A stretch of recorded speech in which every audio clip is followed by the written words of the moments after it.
Today we're embarking on a journey through time, guided by the fascinating insights from the book Forbidden History, Prehistoric Technologies, Extraterrestrial Intervention, and the Suppressed Origins of Civilization by J. Douglas Kenyon. So, grab your thinking caps and let's get started. Now, when we think about the dawn of civilization, the image that often comes to mind is one of slow, gradual progress. We're told that the wheel was the first great labor-saving invention, revolutionizing primitive society and setting the stage for the great achievements that followed. But what if I told you that this conventional narrative might be just the tip of the iceberg? What if there was an earlier, advanced civilization that existed long before the societies we commonly recognize? This is the tantalizing question that Forbidden History poses. The book argues that the evidence for a great but forgotten fountainhead of civilization is overwhelming. Think about it. If an advanced civilization had existed, wouldn't we find remnants of its highways, bridges, and electrical wiring? Wouldn't we uncover plastic bottles, city dumps, and CD-ROMs? These are, after all, the things we expect future archaeologists to find when they dig up our own civilization.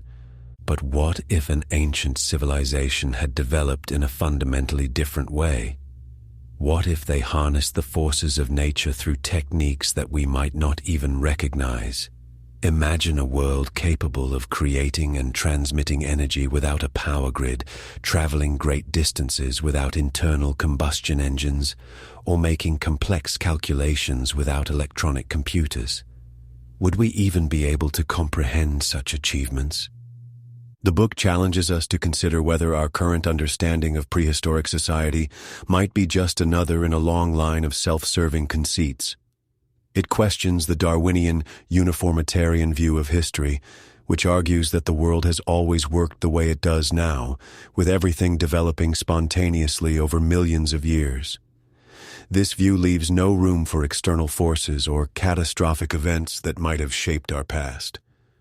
On the other side of the debate, we have the catastrophists, who argue that our world is the product of a series of catastrophes.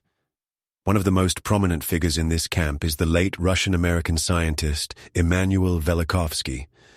His book Worlds in Collision, published in 1950, caused a sensation by suggesting that Earth and Venus might have once collided, leaving behind a chaotic aftermath that could explain our peculiar history. Now, Velikovsky was ridiculed for his theories, but many of his predictions have since been verified. For instance, he predicted that Venus would be hot, and it turns out that the surface temperature of Venus is around 1,000 degrees Fahrenheit. He also predicted that Jupiter emits radio noises, which was confirmed by scientists at the Carnegie Institute.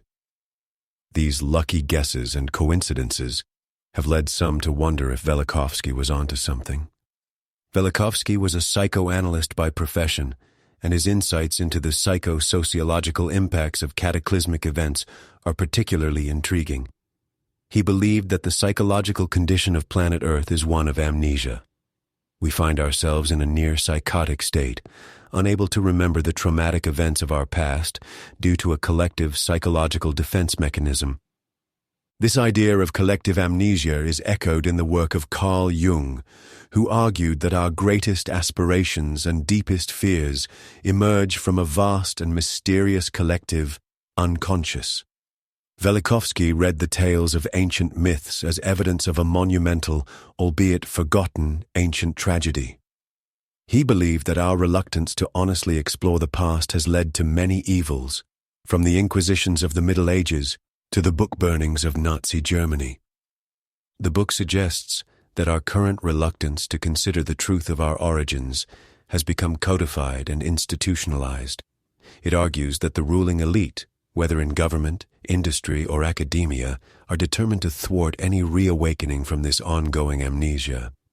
They enforce a collective subconscious wish to keep threatening knowledge out of sight, often justifying this willful blindness with a certain authority, even nobility.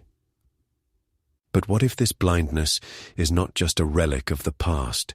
What if it persists today?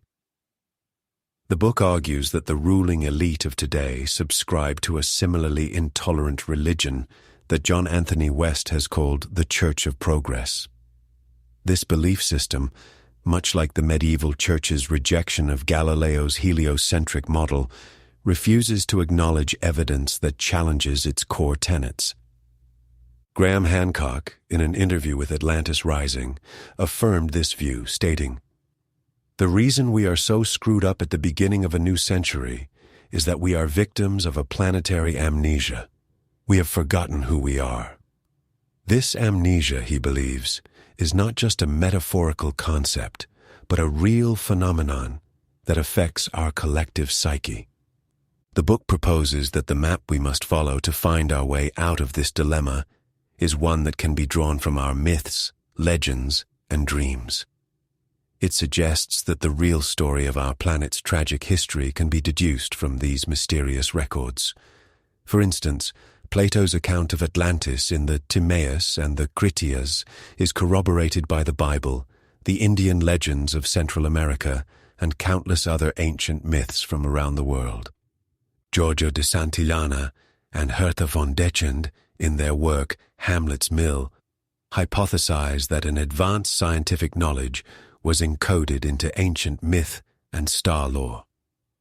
They argue that the mythology of many ancient societies is filled with stories of cataclysmic destruction, suggesting that such events are a recurrent feature in the life of Earth and may well happen again.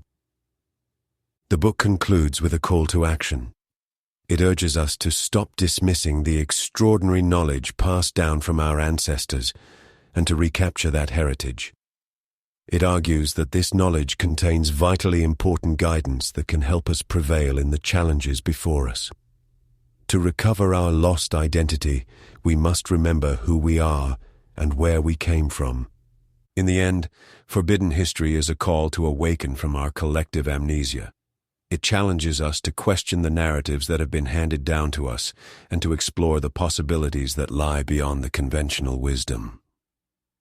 As we delve into the mysteries of our past, we may just find the answers we need to build a better future.